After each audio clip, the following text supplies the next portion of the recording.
The moment Anna opened her eyes, she was already screaming. Because the voice was there again, filling the narrow room, vibrating through the metal walls, seeping into her skull with cruel familiarity. An unmistakable delight, and she knew, before she saw anything, that the nightmare had crossed a line it had never crossed before. Faison was speaking to her not as a memory, not as a whisper of guilt or fear, but as a presence commanding the air around her, laughing softly, as if he had been standing just out of sight, waiting for the exact second when her resistance finally cracked. Anna pressed her palms to her temples, forcing herself to breathe, forcing herself to remember who she was, where she had been taken, and why her mind was no longer a safe place.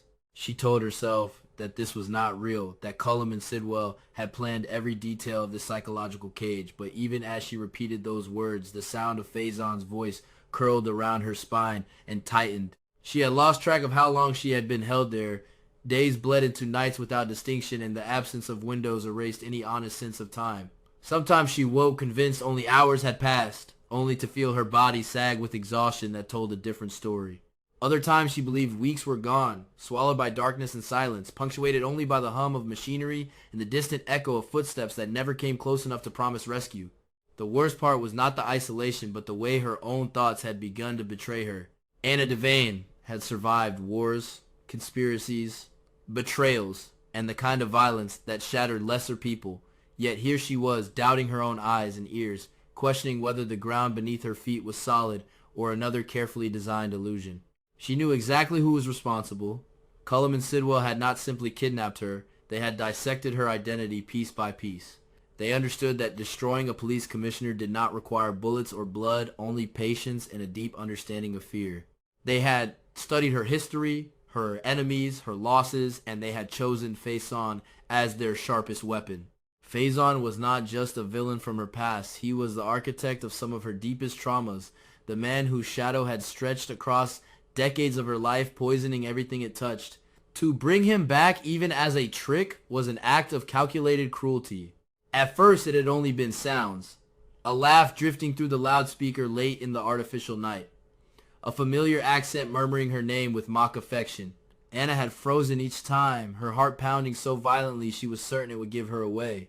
She told herself it was pre-recorded audio, a loop designed to destabilize her, and in moments of clarity she clung to that explanation. Cullum and Sidwell wanted her unmoored, desperate and pliable. Fear was the tool, but fear alone was not enough for them, and Anna realized this the instant the door finally opened. The light flooded in harsh and white, slicing through the dimness she had grown accustomed to. She shielded her eyes, squinting against the glare, and that was when she saw him standing just beyond the threshold, tall, composed, unmistakable. Faison looked exactly as he always had, carrying himself with the same twisted confidence and the same infuriating calm. He smiled at her, slowly savoring the impact of his presence, and for a terrifying second, Anna could not breathe. Every instinct screamed at her to attack and run to do something, but her body refused to move. "You see, my dear Anna," he said, stepping closer, his boots echoing on the floor, "even now you still doubt yourself." She felt her knees weaken and had to grip the edge of the narrow bed to stay upright. "This cannot be real," she whispered, her voice shaking despite her effort to steady it. "You are dead." Faison laughed softly, knowing the sound alone was enough to wound her. "Am I?" he asked, tilting his head. "Or is that simply what you need to believe?" Anna closed her eyes, forcing herself to catalog the details the way she had been trained. The smell of the room, the temperature of the air, the distance between them. She tried to ground herself in logic, reminding herself of the drugs, the sensory deprivation, and the psychological manipulation. Hallucinations were not weakness, they were symptoms, and she had been pushed to the edge by design. When she opened her eyes again, he was still there watching her with interest and something colder than amusement. She realized then that this was the true punishment. Cullum and Sidwell were not satisfied with frightening her, they wanted to break the foundation of her mind. They wanted her to question every memory and every perception until she no longer trusted herself to distinguish reality from fabrication. Turning a respected commissioner into someone who might be dismissed as unstable was a far more elegant revenge than killing her. Yet even in her terror, Anna remained painfully aware of herself. There were moments when clarity cut through the fog and she could observe her own fear from a distance. She knew she was being manipulated. She knew the human brain could be forced to create convincing illusions under the right conditions. That awareness was the thin line keeping her from complete collapse. It allowed her to look at Faison and wonder not only whether he was real but who he truly was. Because the questions did not end with him. Britt and Nathan were back alive after being presumed dead, both children of Faison returning to the world as if fate itself had rewound time. Their reappearances sent shockwaves through Port Charles, stirring hope, relief, and confusion in equal measure. For Anna, their return was a double-edged blade. On one hand, she felt genuine joy and disbelief at seeing Nathan again, a man she had loved and mourned. On the other hand, their existence reopened a door she had desperately wanted sealed forever. If his children could come back, then why not Faison himself? The possibility gnawed at her relentlessly. She could not dismiss it as coincidence, not with her current captivity unfolding in such a grotesque echo of her past. If Faison had survived, if he had orchestrated this from the shadows, then everything made a horrifying kind of sense. The voice, the timing, the precision of her torment all pointed to a mastermind who understood her too well. And yet another part of her mind whispered that this was exactly what Cullum and Sidwell wanted her to think. What if the man standing before her was not Faison at all? What if it was Peter, wearing his father's face, or his mannerisms, like a costume? Peter had always been capable of cruelty, masked as sincerity, and his obsession with power and control made him a perfect candidate for such a twisted game. Or, perhaps, Cullum or Sidwell themselves had stepped into the role believing that proximity would deepen her fear. The truth slipped away every time she reached for it. As Faison circled the room, Anna watched him carefully, searching for flaws. She studied the way he moved, the cadence of his speech, the subtle gestures she remembered all too well. He taunted her with references to past events, details that only he should have known, and each accurate memory sent a spike of dread through her chest. This is too detailed, she thought, too personal, and that realization scared her more than any lie. Elsewhere, the town was stirring with the consequences of the impossible returns. Nathan's presence brought tears and celebration, as friends and family struggled to reconcile the man before them with the grief they had endured. Britt, too, was welcomed back with cautious warmth, her complicated history acknowledged but overshadowed by the miracle of her survival. People wanted to believe in second chances and happy endings reclaimed from tragedy. They did not yet understand that every miracle carried a cost. For some, the fear arrived immediately. Whispers followed Britt through familiar streets and conversations halted when her name was mentioned. Faison's blood ran through her veins, and that fact alone was enough to make some residents uneasy. Nathan's return was more openly embraced, yet even his smile could not erase the lingering question of how such a thing was possible. The past refused to stay buried, and its roots were beginning to crack the surface. Maxie lay unconscious, unaware of the storm building around her. Those closest to her knew that when she woke, she would face truths she had long tried to escape. The thought of Peter alone was enough to make her recoil, and the possibility of his return, whether as himself or masquerading as his father, threatened to shatter whatever peace she might find. Fate, however, was rarely concerned with what anyone wanted. It moved forward relentlessly, dragging the unwilling along in its wake. And Anna remained at the center of it all, trapped in a room designed to strip her of certainty. Every interaction with Faison left her more exhausted, more uncertain, yet also more determined. She refused to let them win, even as her grip on reality slipped. She began to talk back to him, challenging his statements, questioning his motives, forcing herself to engage rather than retreat into terror. If this was a test, she intended to endure it. "You cannot break me," she told him during one of his visits, her voice steadier than she felt. "You can frighten me, you can confuse me, but you will not erase who I am." Faison regarded her with something like admiration. "Perhaps that is why you fascinate me," he replied. "Even now you cling to your strength." But Anna knew strength alone might not be enough. The longer she remained isolated, the more the lines blurred. Sleep deprivation twisted her thoughts, and hunger gnawed at her focus. Sometimes she would wake convinced she was back in Port Charles, only to be crushed by the cold walls closing in again. Other times she saw flashes of Nathan smiling at her or Britt arguing passionately, and she could not tell whether these visions were memories or inventions of a mind seeking comfort. The question of her future loomed unspoken but heavy. If she were rescued tomorrow, what would remain of her? Would anyone believe her account of what she had experienced, or would they see only a woman pushed too far by trauma? The thought of being institutionalized or losing her autonomy terrified her almost as much as Faison himself. She had spent her life protecting others from chaos, and now she faced the possibility of being defined by it. Still, hope flickered stubbornly. Anna trusted that somewhere outside this place, someone was searching for her. She believed in the resilience she had forged through countless battles. And beneath the fear and confusion, a single resolve burned brighter with each passing hour. She would survive this. Whether Faison was real or an illusion, whether Peter or Cullum or Sidwell stood behind the curtain, she would endure long enough to face them in the light.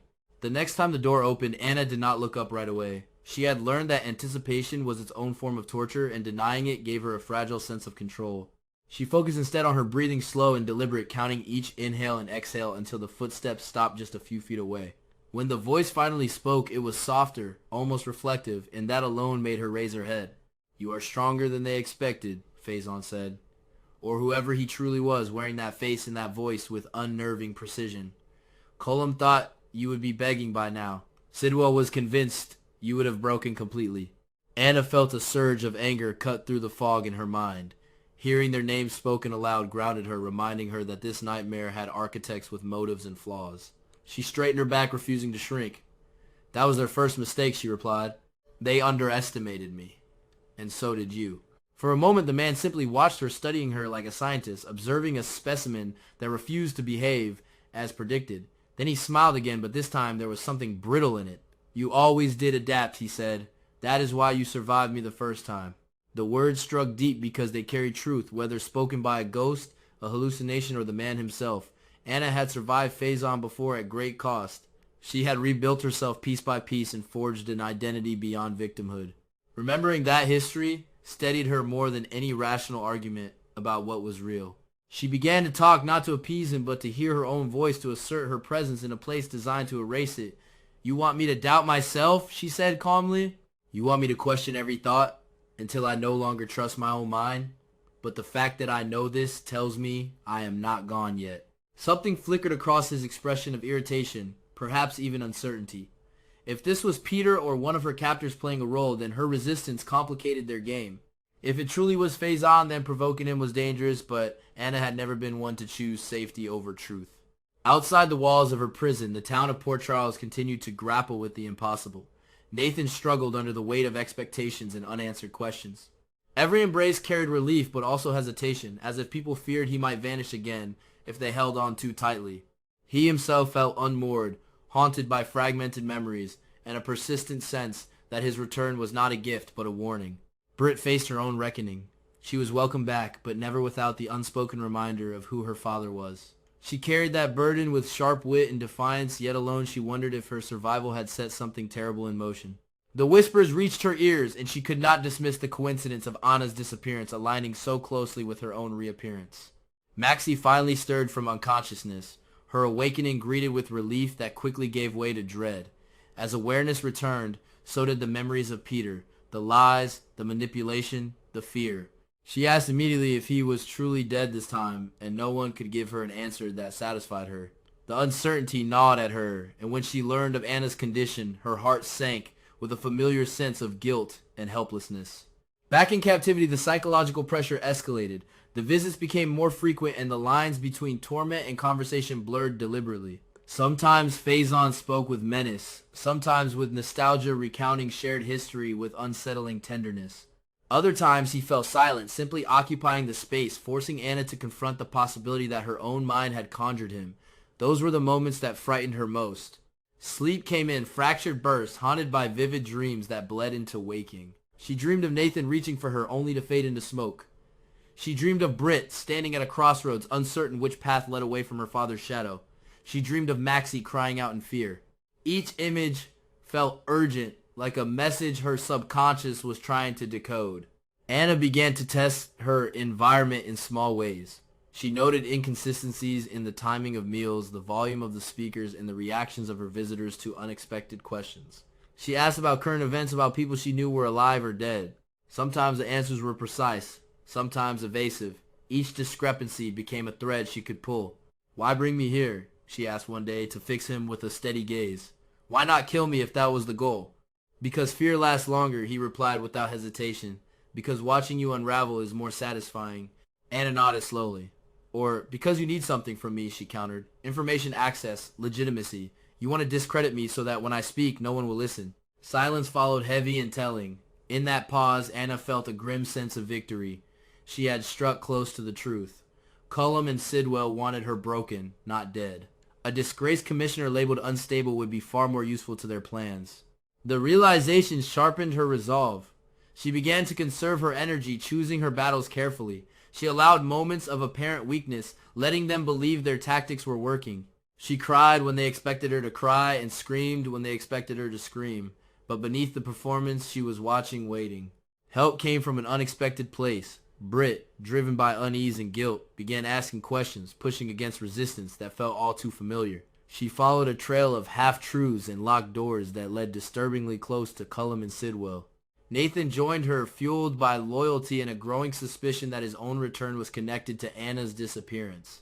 Their investigation was slow, dangerous, and met with deliberate obstruction, but every step forward tightened the net. When they finally uncovered evidence of a facility hidden in plain sight, the urgency became impossible to ignore. Maxie, though still recovering, insisted on being involved, refusing to remain passive while the past threatened to repeat itself. The rescue did not come quietly. It came with alarms and shouting and the sound of boots pounding down corridors. Anna heard the chaos long before she understood it was real.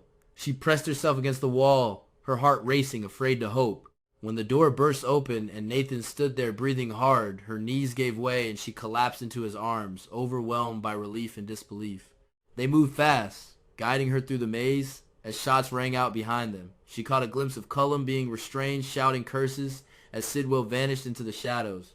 She searched frantically for one face among the chaos, but saw no sign of Faison or the man who had worn his mask. In the aftermath, Anna was taken to safety, examined and surrounded by people who cared, yet freedom did not erase the damage. She struggled with flashes of terror, moments where reality felt thin and uncertain. Doctors spoke gently of trauma and recovery and the possibility of intensive treatment. The word institutionalization hovered unspoken but heavy.